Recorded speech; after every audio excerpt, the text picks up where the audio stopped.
Tim Lane with TopHat, and in an earlier video we introduced you to TopHat's 4.2 quick clip system, pretty much designed for transite overlays. We also mentioned in that video that we were going to take some time and do an installation helper.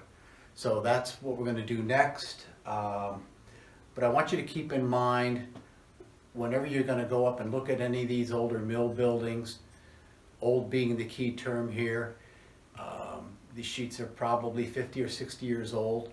Transite can be brittle and you might notice some cracks in it. And just remember, whenever you're moving around on these roofs, stay lateral, stay on top of the steel, be tied off, and just be safe up there, and recognize that you know, this stuff can break.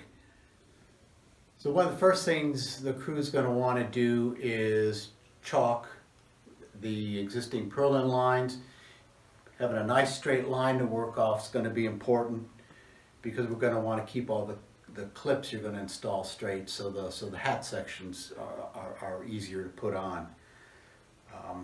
The quick clip system is a patented system, and one of the parts of the patent is a feature that we made that come along with it is two different heights of clips.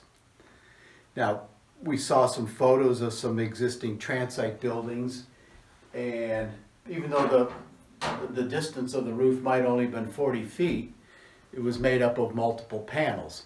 Now, this product weighs almost 4 pounds a square foot. It's kind of hard to move. A 12-foot panel was 170 pounds, so to try to think of a long length panel that you could have handled was out of the question. It's also pretty thick, 3/8 to almost a ½ inch thick, so you almost have to think of it as a shake.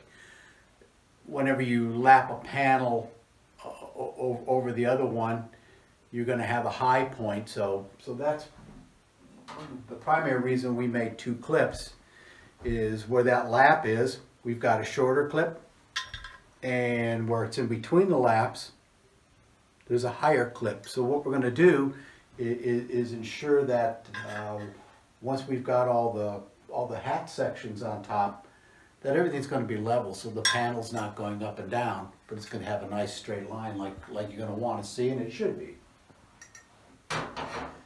So we've chalked the roof, and the next thing we're going to want to do is put on the clips. You'll notice that that's pre-punched with a 5/16 hole, and that's just so you don't have to drill out any metal more than you're going to need to. What you're going to want to do is put some caulking on the underside of this clip, and then push it down and seat it down nice and snug inside that 4.2 corrugation.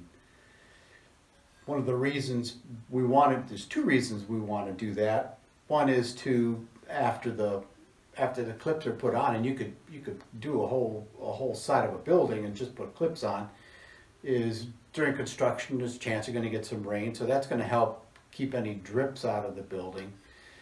But I think the more important reason, since we said the word asbestos before, is we're going to want to use that caulking as a binder. So when you drill through, you're going to start to cut into that asbestos and cement board. And you're going to want to, what it's going to do, it's going to pull those cuttings up into the caulking and encapsulate it where it's not going to allow them to become airborne. One of the things that I would like to recommend also is, on this first phase, when you've just got a small crew and you're going to put some clips down, is to have the guys wear a monitor. There's a small, easy to use pump monitor that we've used successfully in the past, and it'll pin up on their lapel, and a crew can wear it for the day and let it run. And inside that there's a pump, and there's a filter, and it's going to circulate that air and pull it through the filter. And you'll probably be asked to take a day off from the job while the lab tests that to see if there's any fibers trapped on that filter or caught on that filter. We've done it multiple times and I've never had a test come back positive.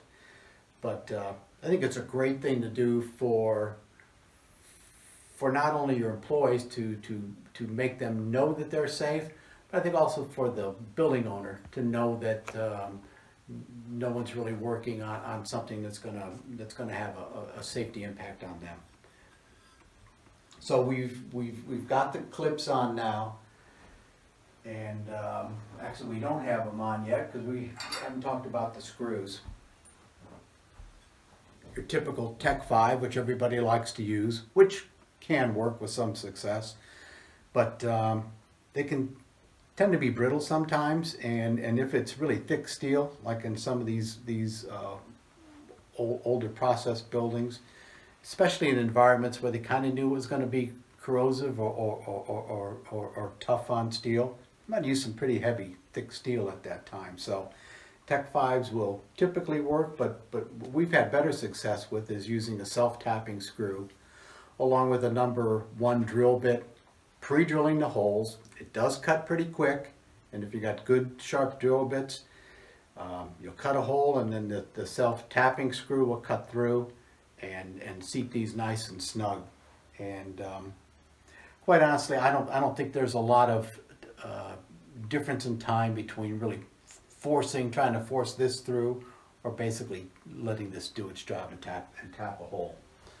So we've got the clips put on. Probably in most applications they'll be about every 36 inches or about every sheet going down the building. You can always find a good spot where they're always in the same place, maybe next to the lap, so you're not trying to move them where there might be a little bit of difference from rake to rake. Next we want to put down the swedged hat sections. These pieces are a little bit smaller so I don't hit myself with them. The swedge, as I explained earlier, is kind of nifty because it allows to make a nice transition between the pieces and still won't force any telegraphing into the underside of the new panel that you're going to put on. It's also pretty nice because we can make the transition, the swedge transition, in between the clip. So what you're going to have, granted that's not straight, but so what you're going to have is a transition between the clips where you're going to start putting down the hat section starting at the eave, and we really don't care where this transition takes place. Whereas if we just bought sticks and put them down, you're going to have somebody camped out on a chop saw with goggles and glasses on and lots of little pieces of shrapnel flying around. Whereas this, again, the lap can take place anywhere between the clips. You're going to put 2 screws in, and quite frankly, the only piece you're going to cut is when you get at the end of the building, and if that piece is long enough, simply turn around and go back the other way and start over again. So it's super fast, and I think pretty safe, and certainly economical, because you're not going to be spending a lot of time cutting, and also throwing a lot of parts into the dumpster. So that's pretty much it. These are going to be put on with a Tech 3, 2 per clip, and pretty simple installation. So that was a pretty quick description of the installation of a TopHat 4.2 system.